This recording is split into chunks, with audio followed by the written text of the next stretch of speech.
happy. Ooh.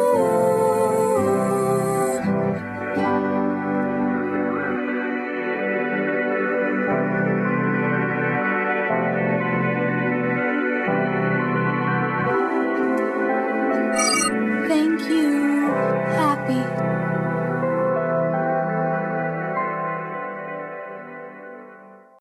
Bryan, Lili. Kreutz, Fox-Lim.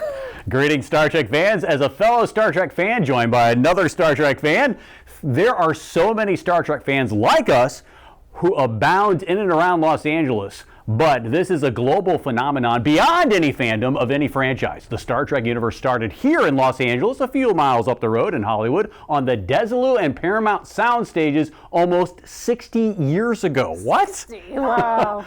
After all this time, it's come full circle as we interview Star Trek legends via subspace communication here in LA. Time can feel like a subjective experience relative to different points in our lives, yet television gives us a chance to re-experience the past. And one reason many Trekkies tune in on a Captain's Log each week is to seek ultimate knowledge of shows from 60 years ago until now. Every time I watch a Star Trek episode, I not only see something I missed before, but my perspective has broadened on things that go beyond entertainment. And BK, we both haven't been around to see the beginning of Star Trek. Well, maybe you. No. No. But we are fortunate to have an original series guest with us this week. That's an interesting analysis, Lili. Yes, we both watched Star Trek episodes over and over again because they're so fascinating and full of philosophy, drama, plus science fiction that really is soon to be science fact. Ooh. Every rewatched episode, you're always getting more out of it than your previous viewing. Star Trek really is the greatest science fiction story ever told. So to get an inside look into the original series, we're joined by original series actor Garth Pillsbury. Garth Pillsbury is known to Star Trek fans for playing the Mirror Universe crewman Wilson in the 1967 original series episode Mirror Mirror. Also, he played the Troglyte prisoner with silver super shades in the 1969 episode The Cloudminders. Lili, we're both big fans of Star Trek, the original series, a timeless space adventure full of colorful moments in diversity and drama. Aha! Diversity, drama, just like the episode Dramatis Personae. That's from Deep Space Nine, but it was related, right? Perhaps. Never mind. Back to the original series. And take it away! Okay. Well, we are on a Captain's Log here, and that was actually pretty good, Lili, I have to agree. I can't wait to dive into Garth's two 1960s Star Trek appearances that you mentioned, Lils, plus Garth's role in other TV series like the F.B.I., the Invaders, that sci-fi series, and the film Malibu High, along with stories about Garth's second successful career, also as a photographer. Ooh, yes, BK, and a did you know moment. Did you know is this like a new segment or something? No, it's not a new segment, just a moment. Hear me out. Okay. Lawrence David Folds, the writer of this film, Malibu High, that Garth was in, also went on to write the 2003 multi-award-winning film Finding Home, which starred two more notable Star Trek figures, Genevieve Bujold, who played the first female captain as Captain Janeway, and Louise Fletcher, who played Kai Wynn in Deep Space Nine. Oh, yes!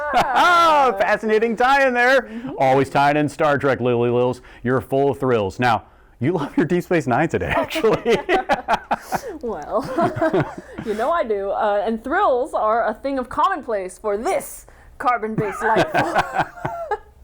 In fact, Star Trek has a thrilling engineering story that ties into today's 21st century world.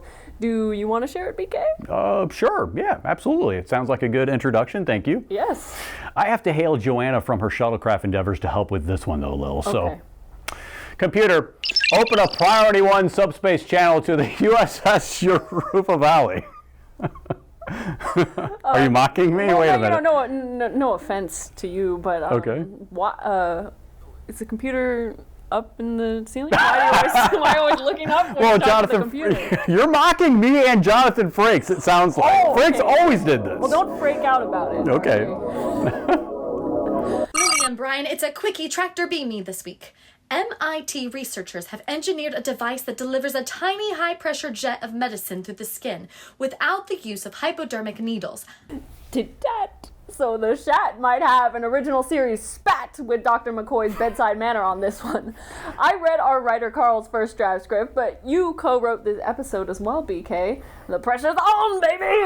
Lighting the fire-pressured, flame-retardant suit in the vacuum of space and expecting it to burn is a tough order, Joanna and Bryan. Impress us, Joanna, with Carl's story and Bryan's Tractor Beam Me challenge about its tie-ins to test my Trek trivia TV tropes.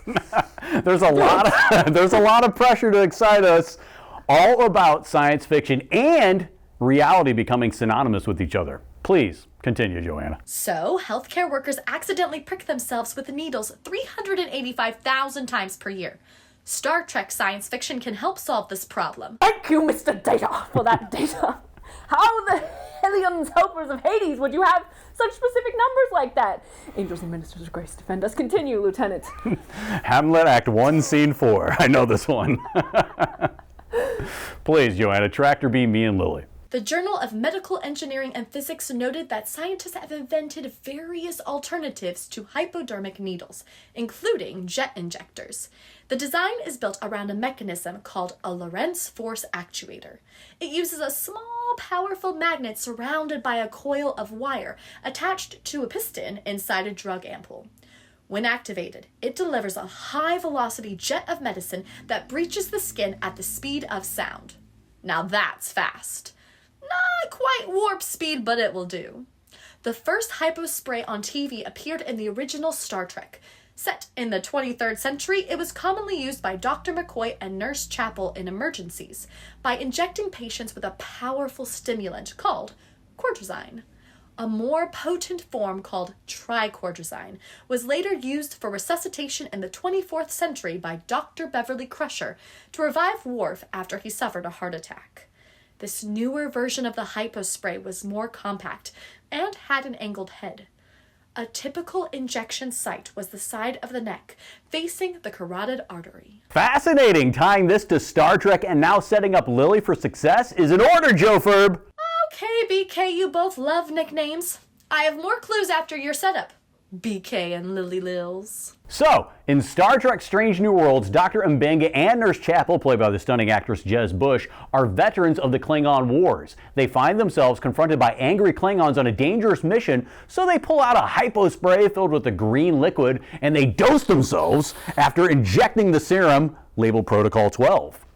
They then immediately gain hand-to-hand combat skills, kind of like how Lili does here when she has extraordinary strength, which proves no match for the Klingons. After some lengthy fighting, they eventually return to their normal biological selves. Ooh. Lili, what Star Trek the original series episode did the hypospray, think about it, first appear? Okay, this would be... Okay, well, I need your clues, Joanna, to be sure, and you know, I think I have the answer, but... The pressure from the airlock is rising rapidly. Okay, here we go.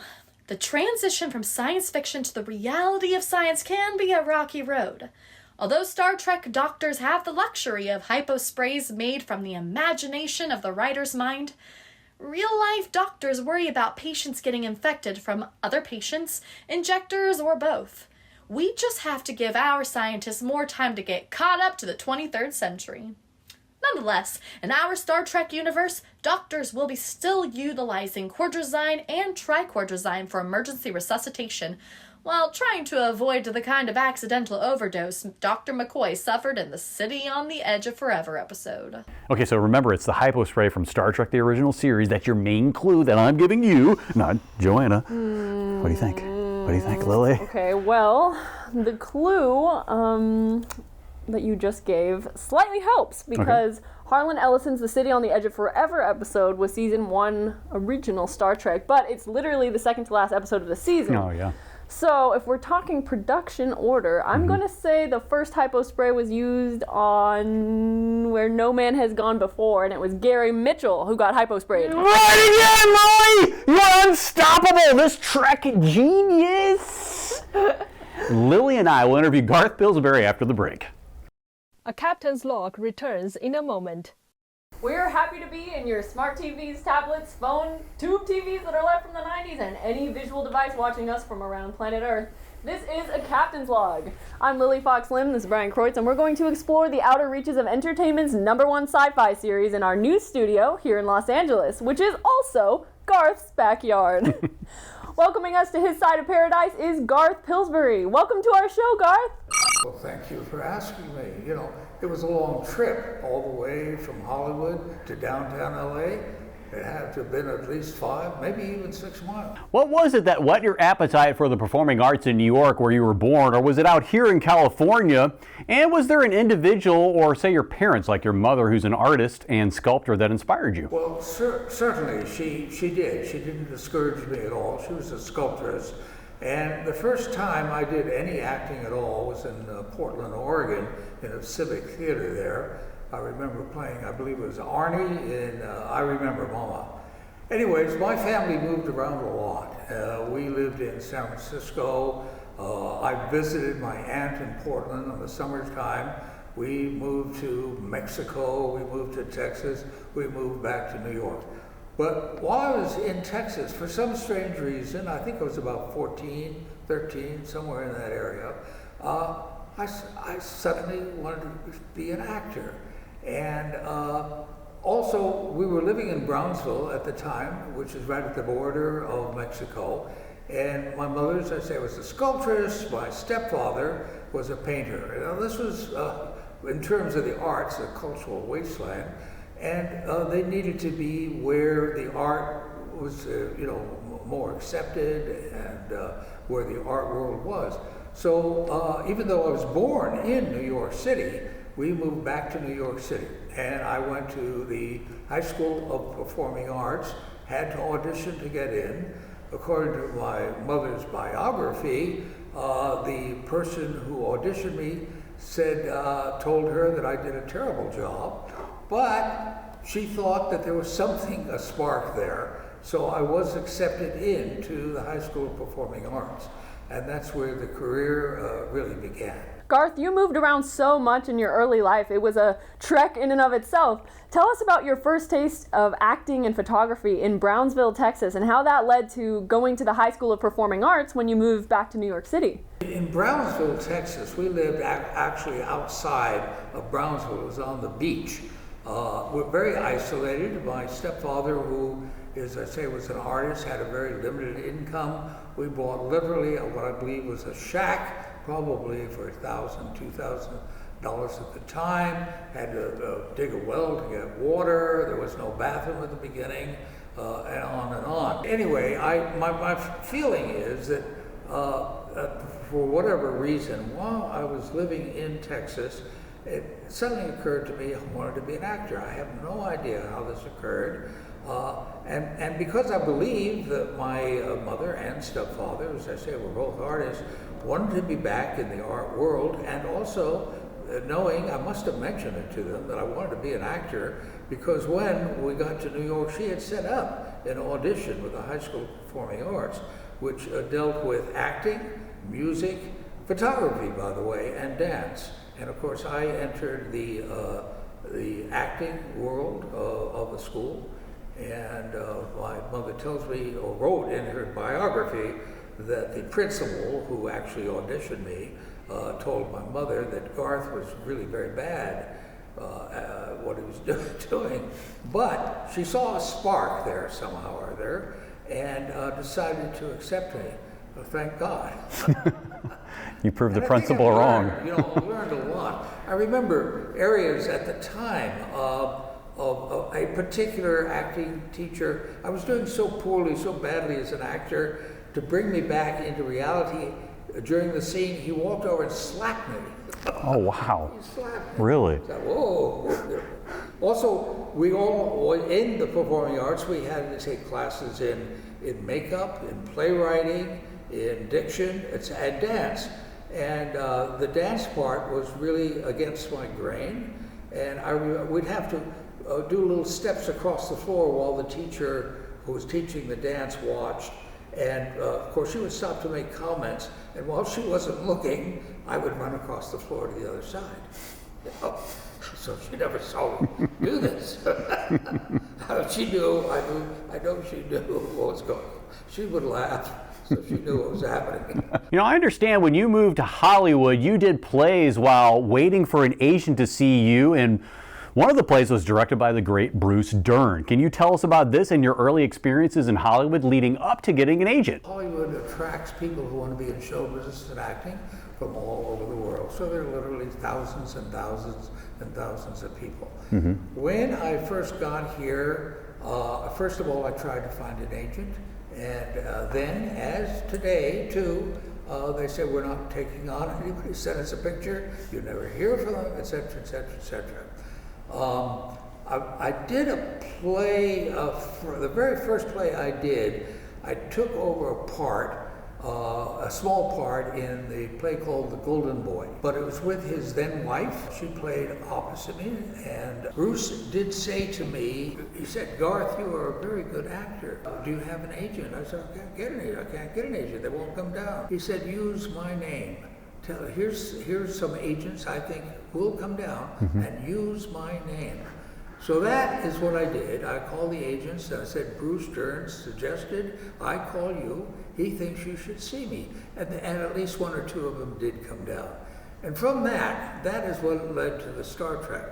The agent, it was a sub-agent, accepted me and began sending me out on interviews. And one of them was naturally the Star Trek. Garth, so now you're being represented by an agent in Hollywood thanks to Bruce Dern's recommendation, and he himself recognizing your talent. I mean, tell us about some of your early roles as the intern on the ABC science fiction series, The Invaders. All right.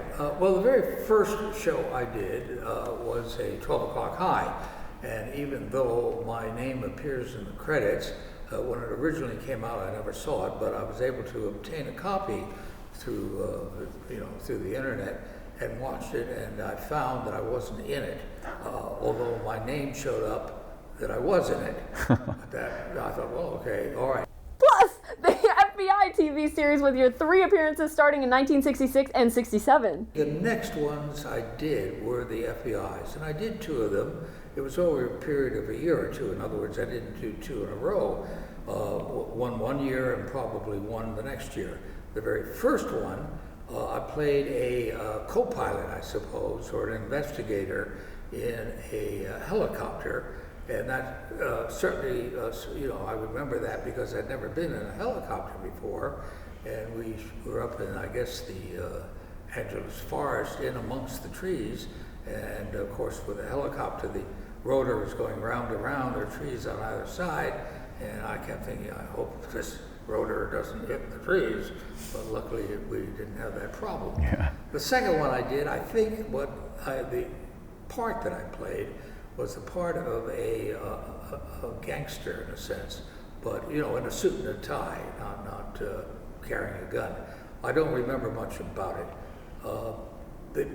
One of the ones I did do, which I do remember very distinctly, was I did in Invaders. What was interesting to me was that I was involved in a little theater group in North Hollywood, and number one, I was sitting in the second row, and we were doing a bunch of different plays. There was a woman sitting in the first row amongst other people, and on the proscenium over the stage was a big clock that told what time it was.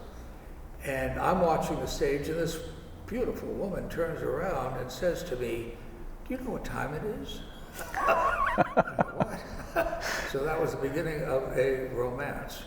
She made the first beautiful woman, and I did marry her, by the way. But what's interesting is I did The Invaders, and when The Invaders came out, of all people, and we didn't know each other at the time, really, at all, she was also in the same series. The Invaders. Garth, not long after this, you're now in a discussion with your agent, I assume, about appearing in a part on Star Trek in the episode Mirror Mirror from 1967. Please tell us what the casting on an audition reading was like for the part, or what your agent Phil told you about the character Wilson, and what it was like to work with director Mark Daniels. When it came along, I thought to myself about the Star Trek, oh good, I have an audition for a television show. And and by the way, the agent said to me, keep in mind, Garth, when you go down for the audition, the fellow is a wise guy. And I thought to myself, Well, Hollywood typecast. Garth, if you can just pause right there, I want to ask you about later delivering the lines for the character Wilson in the corridor. This is a separate question because William Shatner, I understand, had some interesting stunt things going on. So anyway, I got a call from my agent saying that there'd been an interview. I have an interview, an audition for a show called Star Trek, and he said, now keep in mind that the character is a kind of a wise guy. And I thought to myself, well, Hollywood actually seems to always typecast people. You know, in other words, if you're a businessman, they expect a certain kind of haircut, et cetera, et cetera. So I thought to myself, when I go in for this particular audition, I will act a little bit like a wise guy, you know. So I went in there, and I had the feeling when I left there that they were very impressed. I mean, sometimes you just get a feeling like they liked what you did. Yeah. And I expected to get the part. My agent, who at the time was a fellow by the name of Phil Arcara, he was a sub-agent of the head agent, who's Wally Hiller. He called me on the phone, and by that time I had done some television, and said, oh, Garth, we have an audition for you, but I want you to keep in mind that the character that you're reading for is a wise guy. So I thought to myself, well, wise guy, Hollywood typecast people, and so I should act like a wise guy, at least a little bit during the audition. So I go in, I do the audition, and I get the feeling right away, there's several people around, maybe Eugene, Roddenberry too, I'm not sure who's there, but I got the feeling like I did a really good job. They really liked what I did, and I left thinking I'm going to get this job. After a week or two, I called my agent, Phil Arcara. I said, Phil, what happened with the Star Trek? He said, Garth, well, everybody liked you, but the director, he thought you were a wise guy. I said, Phil. Mark Daniels? You just told me that that's what the character is. Yeah. You know? So he said, well, sorry, you know, so okay. So I thought, well, I lost that one. Mm-hmm. On the other hand, Star Trek wasn't a big deal. It wasn't like, oh God, I'm in a famous television show. But about a week or several days later, Phil called me on the phone and said, Garth, guess what? You got the part. They said, of all the people who auditioned, they thought you were absolutely the best, and they decided to give you the part anyway. Okay, so you have the part of Wilson now, as you're referred to as this wise guy character in the Mirror Universe trying to rank up to be an officer by betraying Chekhov and then helping Kirk. What was your motivation now that you're delivering the lines for the character Wilson in the corridor talking to Shatner's Kirk? Well, you know, when I did the part, I did not think in terms like I'm a wise guy. You know, I mean, I don't know. In other words, when you're acting, you have intentions. You know, you're trying to get somewhere, impress somebody, whatever. Yes. So that is not an intention. I'm going to be a wise guy.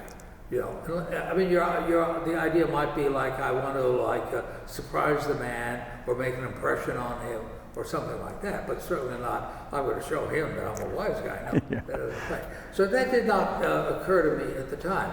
But certainly what was occurring to me was that I did want to up my rank. And in the show, I actually say to him, look, I did you a big favor. Why don't you now make me a, whatever, lieutenant, whatever it is. So that was my intention. And by the way, to me, which I completely understand, the scene opens with a fist coming up and hitting William Shatner as he comes out of an elevator. And I knew well enough that how to throw a punch without hitting the other actor. But William Shatner was very concerned. Here's a young actor who possibly wants to make a really good impression and would accidentally hit me, so he wouldn't let me do that. He wouldn't let me throw the punch. William Shatner wouldn't. Yeah, William Shatner, so no, get a stuntman in here. So, I mean, all you see is an arm come up, and then they show me, Garth, let's discuss the filming outcome of your scene in Mirror, Mirror. William Shatner, I understand he didn't want you punching him during the scene. Was this originally in the script and director Mark Daniels had a medium or wide shot plan for a fight back from you initially, or did Shatner demand a change there on the set where you don't really get to fight back and land one on him?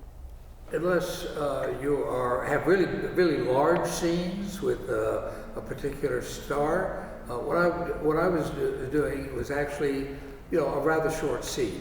And every time you work on an episodic TV show, you're working usually with somebody who is the star. And it's sort of like, well, okay, it's work. It's not like, oh my goodness, I get to work with William Shatner. No, it wasn't that at all. It's like, I got a job, this is nice. What you hope for is that somehow or other you stand out in whatever scene that is, if it's small or large, and people say, oh wow, I want to hire that fellow. But if you get it, everybody, for instance, remembers, I believe, who's seen On the Waterfront, becomes very famous, when Brando says, I could have been a contender. It stood out, just that one scene. Yeah. But the whole thing stood out, but that one scene, everybody who does a scene for that in the acting world picks that scene, because it stood out. It was just another part at the time, And I feel extremely fortunate that I was in a particular episode, which is one of the most popular of the episodes that they did, and it's blossomed, but at the time, as I think I said earlier, it was just another show. You got a show, you got some work, and maybe it'll lead to, maybe the director will say, oh, I remember him, yeah, let's hire him. Certainly that must have happened on the Star Trek because it was a different director, but apparently I made enough of an impression where they had me do a second show. Yeah. And the same thing with the F.B.I. They had me come back and do a second show. So, it is an ego booster that you begin to think, well, maybe I am really a good actor, that they're calling me back to do other shows. But it needs to blossom more, not just once in a while, but, continue it. It's very difficult to make a living as an actor. There are very few that make a living at it.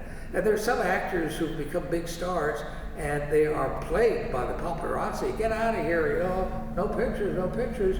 And then if they go down, it's just the opposite. Take my picture. A captain's log returns in a moment. Well, this episode packed quite a few punches. Yes, Lili, pun intended. Okay, good one, BK. This really was a great episode, but we're not quite done with Garth yet. Turn on your comms next week to tune into part 2 with Garth to get more insider knowledge about the original series, acting, and more. I'm Lili Fox-Lim, that's Bryan Kreutz, and this has been a Captain's Log. Bye for now. Old friend, I'm glad you've manifested yourself into a human I can depend on to bring me happy.